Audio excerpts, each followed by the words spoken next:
Hello बच्चों, मैं अपने चैनल में आप सभी का स्वागत करता हूँ। आज हम लोग देखेंगे रेशियो एंड प्रोपोर्शन के कुछ महत्वपूर्ण प्रश्न जो बहुत सारे एग्जामों में अक्सर पूछे जाते हैं। ठीक है, तो आइए हम लोग इसको सॉल्व करते हैं। तो सबसे पहले देखिए हम लोग क्या दिया गया है, a अनुपात b, इसको अनुपात बोलते हैं या इस टू बोलते हैं। ठीक है, a अनुपात b जो दिया हुआ है 3:5 और b:c दिया हुआ है 4:7 और हम लोगों को पता लगाना है a:b:c। तो देखते हैं कैसे इसको सॉल्व कर सकते हैं हम लोग। तो सबसे पहले हम लोग क्या करेंगे, इसको इस तरह से लिख लेते हैं। ठीक है, और ये है b:c। ठीक है, अब हम लोगों को देखना है, ये तो हमारा a हुआ, ये b, ये भी b और ये c। लेकिन यहाँ पर देखिए b जो है दोनों में अलग अलग है, तो हम लोगों को पहले क्या करना होगा, b को समान करना होगा। तो b हम लोग कैसे समान कर सकते हैं, इसको देखिए पहले। तो हम लोग क्या करें, अगर इसको 4 से गुना कर दे और इसको 5 से गुना कर दे तो हमारा काम हो जाएगा। ठीक है, तो देखिए कैसे कर सकते हैं। ये कितना हो जाएगा, 3 4 जा 12, 4 5 जा 20 और ये 20 तो हो ही चुका है हम लोगों का, और ये 7 5 जा 35। ठीक है, यही हमारा उत्तर होगा। ठीक है, आइए कुछ अगले प्रश्न को देखते हैं। तो हमारा प्रश्न है a:b 3:4 दिया हुआ है और b:c 8:9 दिया हुआ है। ठीक है, हम लोगों को पूछ रहा है a और b, a b c, a:b:c होगा क्या। तो फिर से वही काम, हम लोगों को वैसे लिख लेते हैं पहले। ठीक है, नॉर्मली 8 और 9। अब हम लोग को क्या करना है, b को समान बनाना है। तो b को समान बनाने के लिए हम लोग क्या कर सकते हैं कि हम लोग इसको 2 से गुना कर देते हैं। ठीक है, तो हमारा काम हो जाएगा। तो 2 तिया 6, 2 चौके 8 और इसको एज इट इज उतार देते हैं। ठीक है, ये तो बहुत ही आसान सवाल था। ठीक है, तो हमारा उत्तर यही हो जाएगा 6:8:9।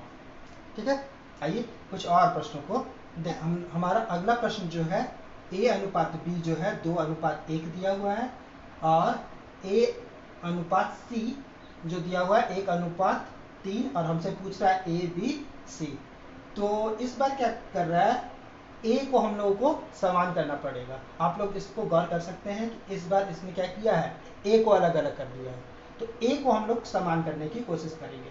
तो सबसे पहले उसी तरह लिख लेते हैं 2 और 1। ठीक है, और ये कितना हो जाएगा, लिख दिए 1 और 3।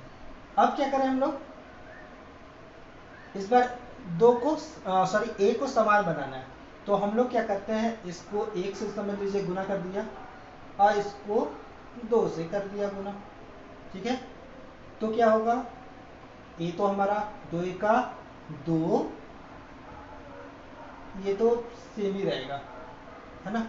a तो हमारा समान हो ही चुका है, 1 का 1। ठीक है, और लास्ट हमको c चाहिए, तो इसको से गुना कर देंगे, 2 तिया 6। तो हमारा उत्तर हो गया क्या, 2:1:6। ठीक है, आई होप समझ में आया होगा। ठीक है, अब अगला प्रश्न जो है वो है हमारा a अनुपात b जो है 2:3 और b अनुपात c 4:5 है, c अनुपात d जो है 5:9 है। तो हमसे पूछ रहा है a अनुपात d, आप बताइए क्या होगा। तो हम लोग इससे कुछ और एक तरीके से बना सकते हैं, उसमें थोड़ा सा हम लोग को लंबा पड़ जाएगा वो लंबा रास्ता। तो हम लोग थोड़ा सा आसान बनाने की कोशिश करते हैं। तो हम लोग इसको ऐसे भी लिख सकते हैं, a अनुपात b है, इससे क्या कर सकते हैं, a बटा में b लिख सकते हैं। और इसे कैसे लिख सकते हैं, b बटा में c लिख सकते हैं और इसे c बटा में d लिख सकते हैं। अब हम लोग इसे क्या करें, आपस में इसे गुना कर देते हैं ऐसे।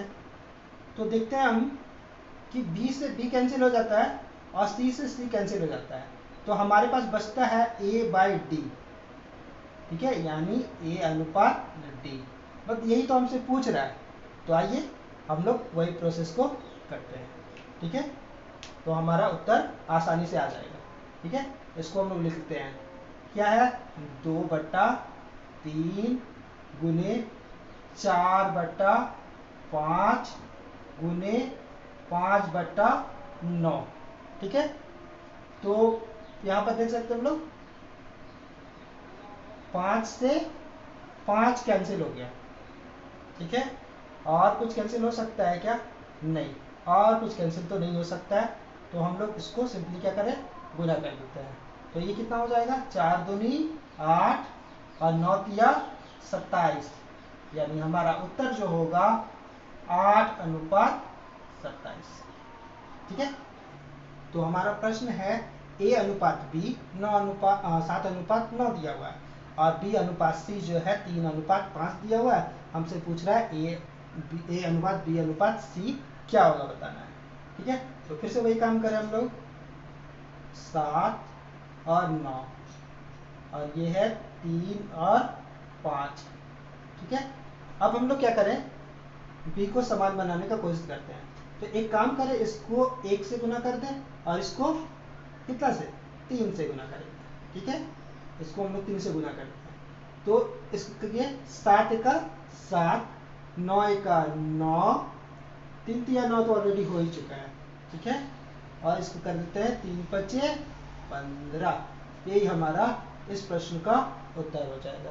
ठीक है, चलिए आगे सवाल देखते हैं, क्या है, A अनुपात B जो दिया हुआ है 2/3, B अनुपात C जो है 4/5 दिया हुआ है, तो हमसे पूछ रहा है A अनुपात C बताओ क्या होगा।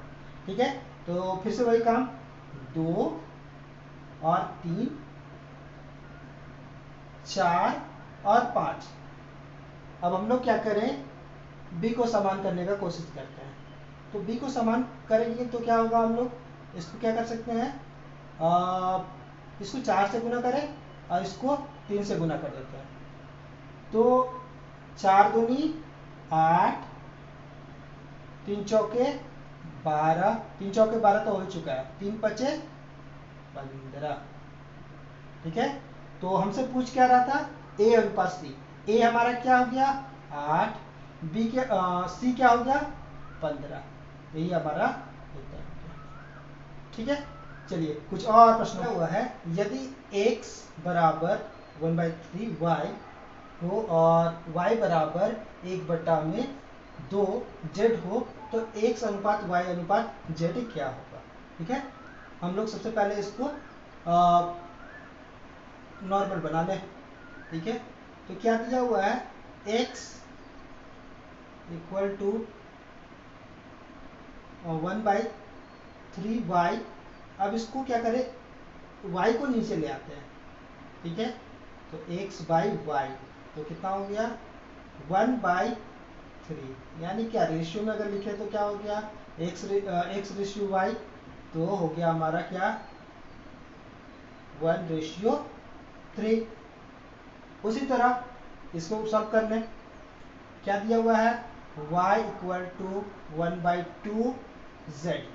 ठीक है, तो इसको भी नीचे ले आते हैं, तो y/z यानी कि 1/2। इसको रेशियो में कैसा लिखेंगे, 1/2। ठीक है, अब तो आसान हो गया, हम लोगों ने पहले ही इससे बनाना सीख चुके हैं हम लोग, सॉरी। तो क्या करें, 1/3 और 1/2। अब यहाँ पर हम लोगों को क्या है, ये तो x है, ये y है, और ये y है और ये z है, तो हम लोगों को y को समान करना है। तो y को समान करने के लिए एक काम करें, हम लोग इसको 1 से गुना करें और इसको किससे 3 से गुना करें। ठीक है, तो काम हो जाएगा। तो 1 एका 1, 3 एका 3, 3 एका 3 हो चुका है, 3 दूनी 6। ठीक है, तो हमारा उत्तर जो हो जाएगा XYZ क्या हो जाएगा, 1/3/6। ठीक है, आइए कुछ और प्रश्न। हमारा प्रश्न है A बराबर 1/4B और बी बराबर दिया हुआ 1/2c। ठीक है, तो सेम क्वेश्चन है, फिर से हम लोग वही करेंगे। तो सबसे पहला क्या, ए बी को नीचे ले आते हैं, बी को नीचे ले आए तो क्या बच गया 1/4। इसको अनुपात में कैसे लिख सकते हैं, 1:4। ठीक है, उसी तरह यहाँ बी सी को नीचे ले आते हैं तो 1/2। तो इसको कैसे होगा 1:2। ठीक है, अब क्या करें, हम लोग इसको समान करते हैं, फिर से वही काम, 1 4 फिर 1 और 2। ठीक है, तो b को समान करने का काम करते हैं। तो b यहाँ 4 है और यहाँ 1 है, तो हम लोग क्या करें, इसको 1 से गुना करें और इसको 4 से गुना कर देते हैं। ठीक है, तो 1 एका 1, 4 एका 4 और ये तो हो चुका है 4 दूनी 8। ठीक है, यानी हमारा उत्तर हो जाएगा 1:4:8। ठीक है, देखते हैं इस प्रश्न में क्या है, a बराबर b का 4/5। ठीक है, फिर से हम लोग वही काम करेंगे। तो b को नीचे ले आते हैं, a लिखे पहले, फिर b को नीचे ले आए तो क्या है 4/5, यानी कि 4:5। उसी तरह इस बार फिर क्या करें, b को नीचे ले आते हैं, सॉरी c को नीचे ले आते हैं, c को नीचे ले आए तो इधर क्या बच गया 5/2, यानी कि 5:2। अब हमसे पूछ रहा है a और c का अनुपात बताइए, तो पहले तो समान करना पड़ेगा वही, तो 4:5 और 5 और, ठीक है, तो हम लोग को 5 को तो समान करने का जरूरत नहीं है, ये तो पहले से ही है, तो हम लोग सीधे सीधे क्या लिख सकते हैं, कुछ करना ही नहीं था, यानी कि a/c पूछ रहा है, यानी 4:2। अब इसको कट कर सकते हैं, तो 2 एका 2, 2 दूनी 4, यानी हमारा उत्तर जो होगा 2:1। तो हमारा प्रश्न है 2a बराबर 3b बराबर 4c, हमसे पूछ रहा है a b c। ठीक है, तो हम लोग कैसे पता कर सकते हैं, बहुत ही आसान है। तो सबसे पहले क्या करेंगे, हम लोग इस a के लिए इस पोर्शन को बंद कर देंगे और इन दोनों को गुना कर देंगे। ठीक है, इस नंबर को, तो पहला क्या हो जाएगा 4×3=12। ठीक है, अब b के लिए इस पोर्शन को बंद कर देते हैं, 4 दूनी 8 और c के लिए c को ही वाला बंद कर देते हैं, 3 दूनी 6। ठीक है, अब क्या करें, इसको काटा जा सकता है, छोटा कर देते हैं इसको, तो 2 छक 12, 2 चौके 8, 2 तिया 6, यानी कि हमारा उत्तर जो होगा 6:4:3। तो दोस्तों आज का क्लास आप लोग कैसा लगा, प्लीज़ कमेंट करके बताइए। ठीक है, अगर पसंद आया तो इसे लाइक कीजिए।